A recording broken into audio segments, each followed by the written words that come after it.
This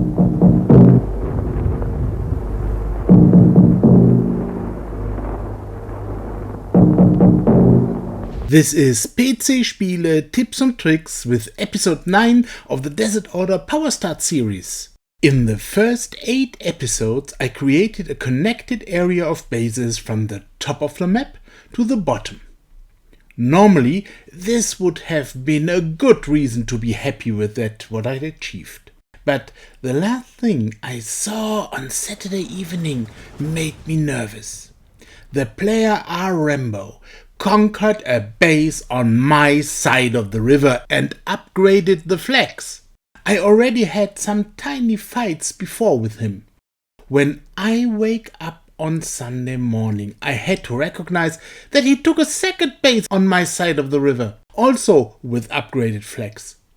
I decide to make the frontier here a bit easier for all and to conquer both bases. I use everything that I currently have, as a base with 10 flags level 2 is still a challenge. I built 2 more Scarl and the required ammunition support vehicles MP4. These will help me to successfully attack stronger bases. The Jammer Tower makes absolutely clear that the owner knew that this location will be difficult. The second flag upgrade failed due to my nearby bases. As I cannot be sure that he currently is offline, I have to be very fast. I am very happy with the effect of the usage of the combination of Carls plus trains. The battle is making good progress, but there is still enough time for some thoughts. What am I doing at my computer on a very early Sunday morning? Is this already a signal for being addicted? Normally I love to sleep long and I only have the opportunity to do that on Sunday mornings. After 5 minutes the battle is over and so are these thoughts. I reload my cars, trains and Halifax, and after 30 minutes I then attack the second base. It is located at the very end of the railway and has 11 flags level 2. Once again I can use all my units. Even my ships would reach here, but I cannot move them from the northern part of the river to the southern part. There are too many upgraded bases between both segments.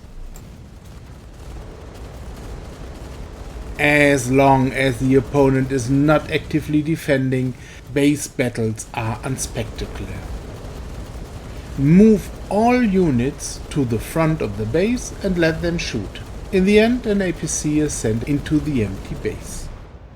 Those units that survived the battle can now take another base halfway to the south.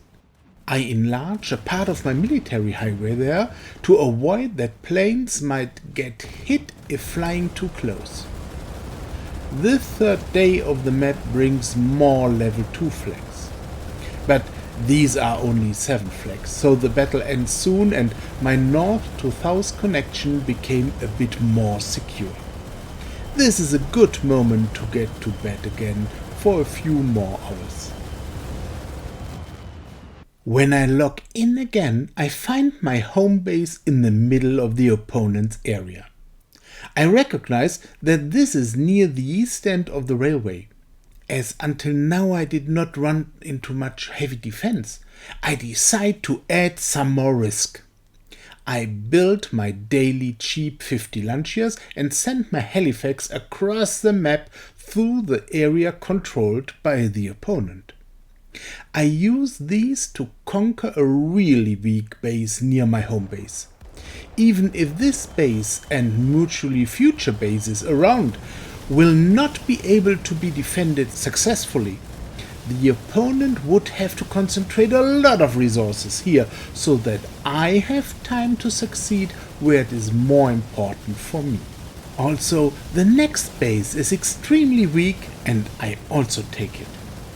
These 2 bases should make my position a bit more stable here, especially when the home base will be elsewhere again. I still hope that I might take more bases from here to the center and stop Omega 48 this way from moving south. But I soon had to recognize that they are already beyond that line. Near my eastmost river base, the player Ultimo conquers a base. Right after, the player Gummy takes this away from him.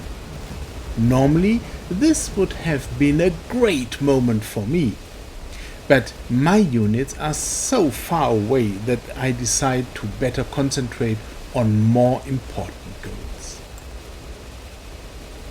When I try to conquer the nearby airport base, I have to recognize that this opponent has very good reasons left on the railway to interrupt that immediately.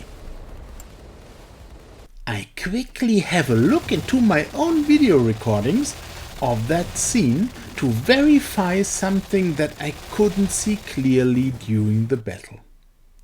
A single FP6 and a few M16 are all he has against planes. A P-38 multi-role fighter aircraft has a great armor. This allows me to attack anti-air units.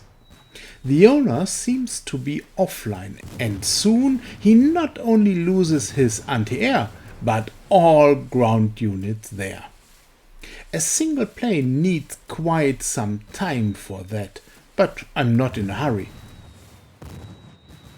Afterwards, it is very easy to take the airport base.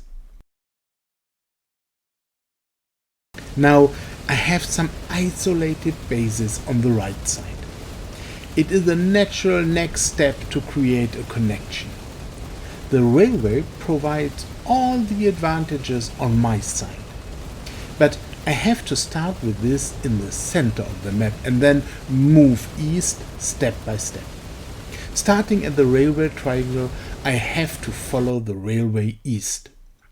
I again recognize that players dislike bases close to the railway, as they might get attacked by train owners heavily. And this is me today. I avoid a turnout of the railway as a player owns two strong bases there. To fight against these would last too long. I decide to upgrade my base at that fork very good, so that this player will not be able to move his trains. Then I continue along the railway toward the east. More bases are owned by the Alliance Omega 48. I already had fights against Gummy and RRAMBO. But these bases in the south are owned by a player who doesn't use gold, is offline, and while at least one of his teammates is online, they don't help him. So I want to be quick and use that great opportunity. One base after another is getting mine. It would be a waste of time to show all these battles here. A highlight is a railway base at a fork of the railway. Remember, I own many bases along the railway across half of the map, but I still only have a single railway base. It is nice to be able to reload ammunition here soon. This will reduce travel times dramatically. Also, this fork leads towards my isolated bases. I now can send ground units there if needed. A bit further, I conquer another airport base close to another fork. This base again is so close to the railway that no train will be able to pass without getting hit. At this location, my flaks level 3 will have a great effect. Then I move on. The last bases on my way to the east have to become mine. This long chain of bases will secure free passage for my trains as well as for my ground units and my planes. In the middle there is a huge gap. I always use anti-air when a transport passes that. At the end of the railway there is another railway base. This one is owned by RRAMBO. Before that there is another one which has been attacked by RRAMBO just before. Obviously he must have felt very secure. I'm more than astonished about that, as I took away 3 bases before from his teammate Mohammed 9.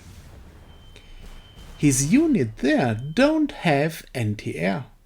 Also, he seems to be distracted at the moment. My APC is happy about that.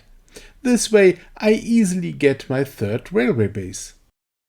I use a Sunday evening to improve my existing bases.